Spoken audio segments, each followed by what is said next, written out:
Hello दोस्तों। पिछले video में हमने different types of machine learning concepts के बारे में स्टडी किया था।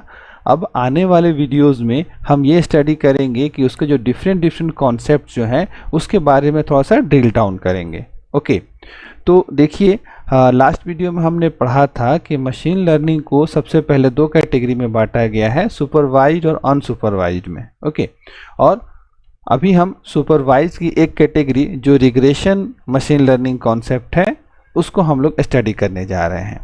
तो रिग्रेशन में आपको याद होगा कि रिग्रेशन में हमारे पास क्या होते थे कि हमारे पास न्यूमेरिक वैल्यूज़ होते थे और उसमें जो भी मॉडल होता था उसमें वेक्टर्स होते थे और बाकी उसमें लेबल्स होते थे न्यूमेरिक फॉर्म में।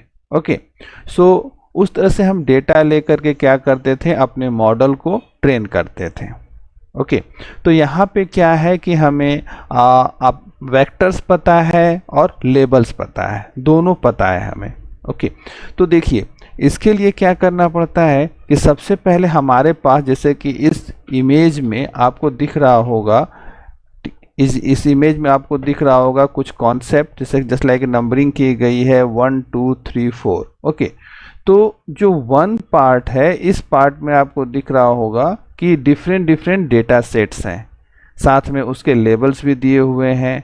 ओके, तो अगर आपके पास डेटा है जो कि आप यूज़ कर रहे हैं मॉडल को ट्रेन करने के लिए, तो उस डेटा को सबसे पहले क्या करना है कि आपको सबसेट में डिवाइड करना है। तो यहाँ पे आप देख सकते हैं कि कुछ डेटा को हमने मॉडल ट्रेन करने के लिए रखा है और एक सबसेट जो है डेटा का हमने रखा है यहाँ पे, ताकि ये, और सबसे पहले बात ये है कि हम इस सबसेट का यूज़ क्या करेंगे। तो करना ये है कि इस सबसेट, ये जो सबसेट जो ऊपर वाला जो डेटा है, इससे हम मॉडल को ट्रेन करेंगे और ये जो डेटा है इससे क्या करेंगे हम लोग कि मॉडल को प्रेडिक्ट करें, ये एक तरह से कहेंगे हम कि टेस्ट करेंगे। तो ये टेस्टिंग के लिए डेटा होगा, ऊपर वाला जो डेटा है वो प्रेडिक्ट करने के लिए होगा। ओके, सो अब यहाँ पर हमें आगे देखना ये है कि हम ये जो डेटा हमने लिया, इस डेटा पे अब क्या करना है कि एल्गोरिदम अप्लाई करना है। तो एल्गोरिदम के लिए different types of regression algorithms हैं। तो हम अभी एल्गोरिदम के डिटेल में तो नहीं जा रहे हैं क्योंकि उतनी डीप ड्राइव नहीं कर रहे हैं, बट अभी हम लोग कुछ कॉन्सेप्ट्स पढ़ेंगे। तो इसमें एक इसका होता है linear regression. Okay, linear regression का होता है एल्गोरिदम जो कि हम देख रहे हैं यहाँ पे। इसको अभी हम लोग थोड़ा सा आगे चल के डिटेल पढ़ेंगे कि लीनियर रिग्रेशन होता क्या है। तो लीनियर रिग्रेशन में अब इस पे अप्लाई किया गया है और अप्लाई करने के बाद में आपका ये मॉडल ट्रेन किया गया है और ट्रेन करने के बाद जो है ये वैल्यूज़ को प्रेडिक्ट कर रहा है। ओके, तो यहाँ पर अब हमारे पास क्या है कि जब हमारे पास ये वैल्यूज़ आ गई, हमने प्रेडिक्ट कर लिया, पहला काम तो हो गया। तो ये हमारा क्या कह सकते हैं कि मॉडल तैयार हो गया। यानी हमने डेटा लिया, एल्गोरिदम अप्लाई किया, एल्गोरिदम अप्लाई करने के बाद में अपना मॉडल बना लिया। तो y equal to function x ये हमारे पास आ गया। अब इसको टेस्ट करने के लिए हम जो सेकेंड सेट ऑफ डेटा रखे हैं, इस डेटा से इसको टेस्ट करेंगे। तो टेस्ट करेंगे तो स्वाभाविक बात है कि कुछ वेरिएशंस आएगा, कुछ हमारे पास जो हो सकता है कि ये जो वैल्यूज़ हैं ये एक्चुअल वैल्यूज़ हैं, और जो हम फंक्शन में इन वैल्यूज़ को डालेंगे तो ये वैल्यूज़ जो है, जो भी प्रेडिक्टेड वैल्यूज़ आएंगी या जो इस फंक्शन से वैल्यूज़ आएंगी उनमें कुछ डिफरेंस होगा। ओके, तो फाइनली हम उसे कंपेयर करेंगे और कंपेयर करके उसको बार बार इसका इटरेशन चलाते रहेंगे और तब तक चलाते रहेंगे जब तक कि हम जो है अपना टारगेटेड रिजल्ट या मतलब कि ज़्यादा एक्यूरेट रिजल्ट अचीव ना कर लें।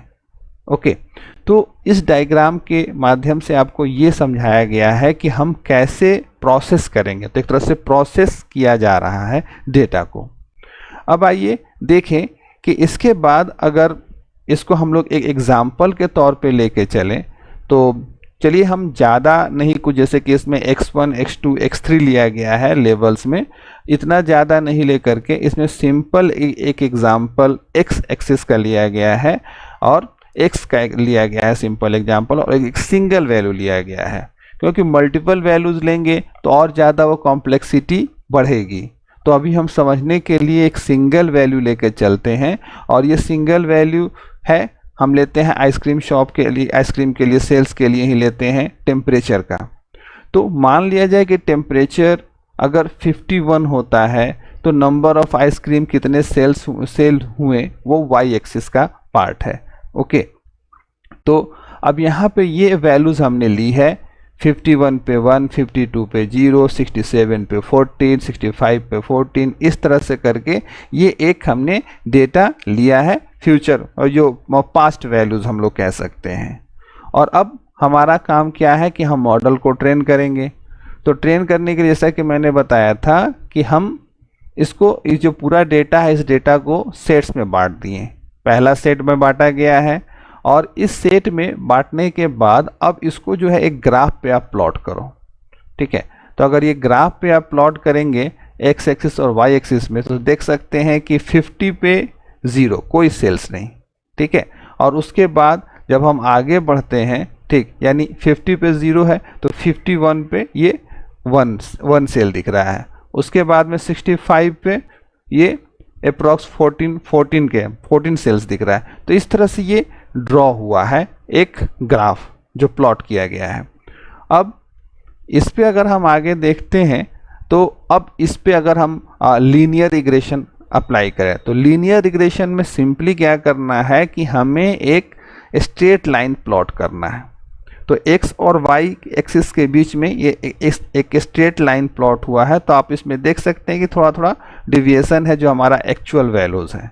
ओके, तो ये बनने के बाद अब क्या है कि मोर और लेस, अब आप देख सकते हैं कि हमारा जो एक तरह से कहा जाए कि ये अप्रॉक्स 50 का डिफरेंस इसमें आपको शो कर रहा है। ठीक है, 50 का। तो यहाँ पर जो है हमारा जो फंक्शन कैलकुलेट हो रहा है, वो फंक्शन कैलकुलेट हो रहा है जस्ट लाइक कि x माइनस 50। तो x जो वैल्यू होगा उसमें हम 50 माइनस करेंगे तो हमारा रिजल्ट आ जाएगा हमारे सामने। ओके, तो ये एक हमारा मॉडल बन के तैयार हो गया। तो जब ये हमारा मॉडल बन के तैयार हुआ, तो इस मॉडल को जो है ट्रेन करने के लिए, या ट्रेन नहीं, पहले तो हमें उसे टेस्ट करना होगा। तो टेस्ट करने के लिए जो दूसरा सेट का डेटा है, उस डेटा को हम यहाँ पे पास करेंगे। ठीक है, ये x माइनस 50 में ये डेटा को पास करेंगे। तो हमारा प्रेडिक्शन क्या आएगा, कुछ इस तरह से आएगा कि 52 पे 0 था सेकेंड सेट ऑफ डेटा में, लेकिन प्रेडिक्टेड वैल्यू क्या आ रही है 2, और 67 पे 14 तो 17। ये कैसे आया, तो आप देख सकते हैं कि यहाँ पर ये जो हमारा है कि 52 पे 0, अगर ये हम 52 माइनस 50 करते हैं तो हमारा रिजल्ट क्या आता है, हमारा रिजल्ट आता है 2। ओके, 67 माइनस 50 करते हैं तो 17 आता है, जबकि यहाँ पे एक्चुअल क्या है 14। तो ये कुछ डेविएशंस आ रहे हैं। तो इन डेविएशंस को फिर से ग्राफ पे आप प्लॉट कीजिए। तो जब ग्राफ पे आप प्लॉट कीजिएगा तो आप देखिएगा कि तकरीबन एक्चुअल और इसमें कहीं पे 2 का डिफरेंस आ रहा है, कहीं पे 3 का, तो लोअर साइड में कहीं 3, अपर साइड में, यानी माइनस प्लस में आ रहा है, मैक्सिमम 3 का डिविएशन है। तो अगर इसमें हम बात करें तो -3 और +3, ये इसका डेविएशन आ रहा है। तो इसी डेविएशन को कैलकुलेट करने के लिए डिफरेंट मैट्रिक्स बनाए जाते हैं।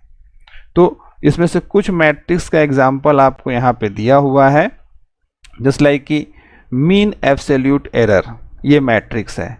तो इसमें क्या करते हैं कि जो जो डिफरेंस आया उस डिफरेंस का मीन निकाल लेते हैं। ओके, जस्ट लाइक कि आप देखें 2 है, 3 है, 3 है, 1 है, 2 है, 3 है, तो माइनस में जा रहा है, मतलब माइनस में नहीं लेना, उसे प्लस में ही लेना है। तो 3 कम हो रहा है, 3 ज़्यादा हो रहा है, तो जो भी डिफरेंस है उसका एवरेज निकालेंगे तो 2.33 आएगा।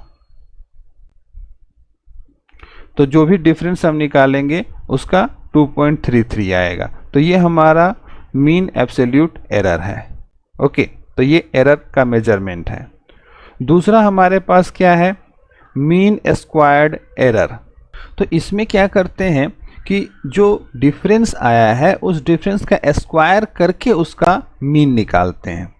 ओके, तो यहाँ पे आप देख रहे हैं कि जैसे कि 2 है तो 2 का स्क्वायर किया 4 हो गया, 3 का स्क्वायर किया 9 हो गया, और उसके बाद इससे निकाला गया आपका mean squared error matrix. Okay, but इसमें आप देख रहे हैं कि एरर मतलब ये 6 एक नंबर तो दिखा रहा है, लेकिन ये नंबर क्या है कि एक बड़ा नंबर है। तो इसमें प्रॉब्लम ये भी हो सकती है कि सपोज कीजिए कि कहीं पे कोई ज़्यादा डिविएशन है और कहीं पे कम डिविएशन है, तो कम डिविएशन वाले को अगर उससे हम कैलकुलेट करेंगे तो उस सिचुएशन में एरर आने की मतलब एरर जो है ना वो बहुत ज़्यादा आएगा। तो यहाँ पर हमने देखा कि इसमें ज़्यादा डेविएशंस हो सकते हैं। तो फिर इसके बाद एक थर्ड मैट्रिक्स बनाया गया रूट मीन स्क्वायर्ड एरर। तो इसमें क्या होता है कि जो ये स्क्वायर करने के बाद जो भी वैल्यू आया इसका स्क्वायर रूट निकाल लेते हैं। तो स्क्वायर रूट निकालेंगे तो फिर हमारा क्या आ जाएगा, ये 2.45 आ जाएगा। तो ये एक तरह से ये हमारा कुछ ये आप देख सकते हैं 2.45 ऐसे निकाला था 2.33। तो कुछ ये हद तक हमारा जो है ये प्रेडिक्शन का जो भी वैलिडेशन है, जो लेवल ऑफ एरर हो सकती है, वो लेवल ऑफ एरर यहाँ कैलकुलेट हो रही है। अब एक इसमें एक और है कोएफिशिएंट ऑफ डिटर्मिनेशन। इसमें क्या होता है कि आप देख सकते हैं कि ये एक फॉर्मूला है, इस फॉर्मूला में आर स्क्वायर जो है कैलकुलेट हो रहा है, तो 1 माइनस जो अब आप समझ लीजिए कि इसमें y एक्चुअल और इसके ऊपर जो ये सिंबल दिया हुआ है ये आपका प्रेडिक्टेड है, तो इन दोनों का माइनस करके स्क्वायर किया गया। फिर उसके बाद में जो है फिर उसको डिवाइड किया गया है, फिर जो दूसरे सेट की वैल्यूज़ हैं उनको स्क्वायर करके, और फाइनली जो वैल्यू आ रहा है वो हमारा कैलकुलेट होगा। ठीक है, तो अब ये थोड़ा सा ज़्यादा कुछ कॉम्प्लेक्स हो जाता है, लेकिन आप इसको अगर कैलकुलेट करेंगे तो इसमें जो आपका एरर डेविएशन जो है 0.95 ही आएगा।